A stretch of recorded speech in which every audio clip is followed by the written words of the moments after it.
Il y a quelques années, je partais filmer dans la rue dans le but de sortir des courts-métrages avec un téléphone. Et après plusieurs tests, je ne me suis pas empêché de constater qu'on n'a pas forcément besoin de gros matériel pour raconter des histoires visuellement captivantes. Les tournages, les montages, tout s'est passé sur mobile. Et c'est pour ça qu'aujourd'hui, je vais enfin te guider étape par étape pour que tu puisses tirer les meilleurs de ton téléphone et devenir un créateur de contenu pour de vrai. Comme beaucoup, je crois que tu as très souvent tendance à vouloir toujours effectuer la capture d'image avec l'appli de base de ton téléphone. Sauf qu'en réalité, l'appli de base intégrée dans ton téléphone n'offre pas de fonctionnalités qui permettent d'avoir une image de très bonne qualité. Les paramètres sont limités, donc tu ne peux pas faire grand chose pour espérer avoir une image de très bonne qualité. Nous, on va chercher à accéder à des paramétrages un peu plus avancés en utilisant des logiciels bien adaptés pour ça. Open Camera, en matière de tournage, en tout cas, tu auras accès à des fonctionnalités un peu plus avancées comme les réglages d'exposition, la balance des blas, donc tu pourras tout gérer de façon manuelle. Et bon, même s'il y a aussi des réglages automatiques, bon, tu pourras choisir, mais pour un débutant, franchement, je ne conseille pas de basculer en manuel parce que c'est beaucoup plus compliqué et tu risques d'avoir des bruits sur l'image et croire que la caméra de ton téléphone est tachée, ce qui n'est pas le cas. Avec cette appli, tu as vraiment accès à plein de paramètres, notamment la résolution vidéo. Et là, sur ce point, je te recommande toujours de te mettre en 1080p. Ça va te permettre d'avoir une bonne netteté au niveau de l'image et c'est vraiment acceptable pour YouTube.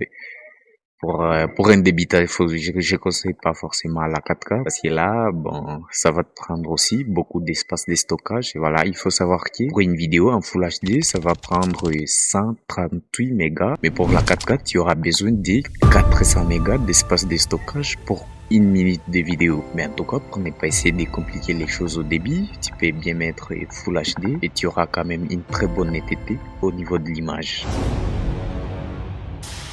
Concernant le nombre d'images par seconde, là, tu dois choisir en fonction du rendu que tu veux obtenir. Si tu cherches à avoir un rendu plutôt ciné, là, tu vas opter pour du 24 fps parce que ça va te donner un flou des mouvements. Bon, là, c'est du 30 fps, c'est pour ça que vous voyez que le flou des mouvements n'est pas assez ouf. Et c'est ce que tu devras choisir si ta vidéo va être diffusée sur YouTube ou sur les autres réseaux sociaux. Les paramètres que je vais te montrer par la suite, c'est vraiment très important parce que ça va te permettre de bien cadrer ton image et si tu veux soit obtenir un look ciné, si tu veux vraiment positionner ton sujet dans le cadre et ne pas avoir un rendu amateur, écoute, dans les paramètres vidéo, tu vas activer la règle des 3 tiers.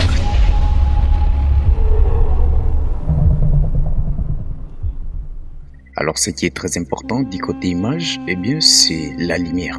Bon, ici tu vois, j'ai pas fait grand chose, j'ai juste déplacé des diffuseurs de lumière pour avoir un rendu beaucoup plus douce. Si toi de ton côté tu vas filmer à l'intérieur, tu peux opter pour des torches LED qui ne coûtent pas cher. En plus de ça, tu laisses la lumière naturelle entrer en ouvrant une fenêtre.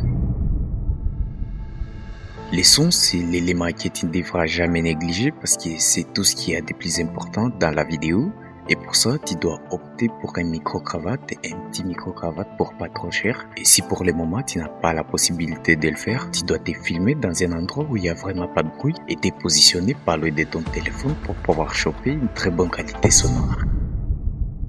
Sur ce point, on a très souvent tendance à vouloir compliquer les choses alors que les choses sont assez simples. Moi, à l'époque, j'avais plein de logiciels à la fois et ce qui me compliquait beaucoup parce que j'avais beaucoup de choix. J'étais pas stable, on va dire. J'avais Wondershare Filmora, CapKit, VN, InShot. Donc, avec tous ces logiciels, je me retrouvais à débuter le montage soit dans VN et la fonctionnalité que je vais pas trouver là-dedans, eh bien, je vais exporter la vidéo pour aller chercher la fonctionnalité dans un autre logiciel. Tu vois que ça, c'est beaucoup plus compliqué, surtout si on cherche à faire du contenu de qualité. Et donc, choisis un logiciel qui te convient le mieux et avec lequel tu te sens à l'aise de pouvoir créer du contenu sans avoir besoin de basculer dans d'autres logiciels. Et pour ça, je te recommande justement trois logiciels, VN, InShot, CapKit. Ouais, avec ces logiciels, vraiment, tu n'auras pas besoin de pouvoir basculer dans d'autres logiciels et te compliquer la vie. J'espère que cette vidéo t'aura aidé et si c'est le cas, n'hésite pas à me laisser un pouce bleu, abonne-toi si c'est pas déjà fait et on se retrouve pour la prochaine vidéo.